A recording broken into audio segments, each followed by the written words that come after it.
Hello friends, পোস্টে আপনার সকলকে স্বাগতম। 18 তারিখ থেকে শুরু হচ্ছে অনূর্ধ্ব-17 সাব চ্যাম্পিয়নশিপ। এই সাব চ্যাম্পিয়নশিপ অনুষ্ঠিত হবে ভুটানের থিম্পুতে অনুষ্ঠিত হওয়া এই সাব চ্যাম্পিয়নশিপে মোট কয়টি দল খেলবে বা কেমনে গ্রুপ ভাগ করা হয়েছে বা কোন গ্রুপে বাংলাদেশ পড়েছে কিংবা কোন গ্রুপে ভারত পড়েছে, এক কথায় এই সাব চ্যাম্পিয়নশিপে কোন কোন দল খেলবে সকল তথ্য জানাবো।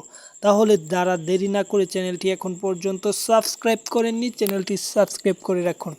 এই সাব চ্যাম্পিয়নশিপে দুইটি গ্রুপ করা হয়েছে, যেখানে এ গ্রুপ এবং বি গ্রুপ, যেখানে মোট 7টি দল অংশগ্রহণ করছে। যেখানে 7টি দলের মাঝে এ গ্রুপে আছে 3টি দল এবং বি গ্রুপে আছে মোট 4টি দল।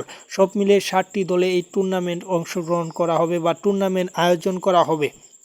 এই টুর্নামেন্টে বাংলাদেশের গ্রুপে আছে শক্তিশালী দল। বাংলাদেশ এ গ্রুপে পড়েছে, যেখানে বাংলাদেশের গ্রুপে আছে মালদ্বীপ এবং আছে ইন্ডিয়া। ভারত এবং মালদ্বীপের এই দুই দলের মাঝে একটি দলকে যদি বাংলাদেশ হারাতে পারে, তাহলেই বাংলাদেশের সামনে সুযোগ হয়ে উঠবে এই চ্যাম্পিয়নশিপের সেমিফাইনাল খেলা। এবং যদি বাংলাদেশ সেমিফাইনাল খেলতে পারে, তাহলে বাংলাদেশের সহজ প্রতিপক্ষই পড়বে, কেননা ভুটান, নেপাল, পাকিস্তান কিংবা শ্রীলঙ্কা এই 4 দলের মাঝে একটি পড়বে, যা বাংলাদেশের জন্য বলা যায় সহজ প্রতিপক্ষই।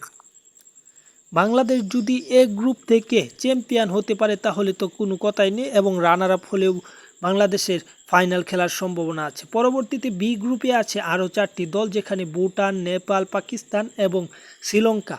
সব মিলিয়ে বাংলাদেশ, ভারত, মালদ্বীপ, পাকিস্তান, শ্রীলঙ্কা, ভুটান এবং নেপাল এই 7টি দল এই সাব চ্যাম্পিয়নশিপে অংশগ্রহণ করছে। যেখানে বি গ্রুপ এবং এ গ্রুপ তো বললামই, 18 তারিখ থেকে 28 তারিখ পর্যন্ত এই 10 দিন এই টুর্নামেন্ট হবে। 28 তারিখে হবে ফাইনাল। অলরেডি ফাইনাল সহ সকল আপডেট পেয়ে যাবেন আপনারা এই চ্যানেল থেকে, এবং এখনও খেলা শুরু হয়নি। 18 তারিখ থেকে শুরু হলে খেলাধুলার নিউজও পেয়ে যাবে।